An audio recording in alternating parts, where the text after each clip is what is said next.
Почитувани, добар ден.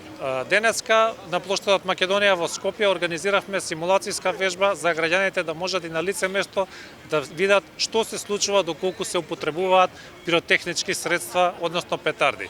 Апелираме пред новогодишните празници и пред божичните празници да славиме со срце и да не употребуваме пиротехника при нашите прослави, затоа што најубавата ноќ и празниците околу може да ни се претворат во трагедија доколку употребуваме пиротехника. Може да настане траен инвалидитет, повреди кои што за жал можат да ни го сменат животот.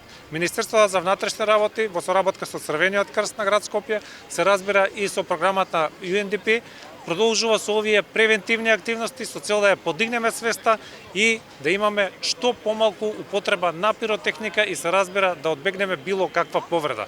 Благодарејќи на сите овие активности, минатата година имавме само едно повредено лице од употреба на пиротехника.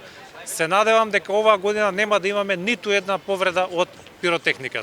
Во исто време продолжуваме и со акциите за сузбивање на нелегална трговија со пиротехника. Се разбира, правиме акции по пазарите, по оние места каде што може да очекуваме продажба на пиротехника и постојано ги запленуваме. Се разбира, за сите тие заплени соодветно и ја информираме јавноста. Ви благодарам.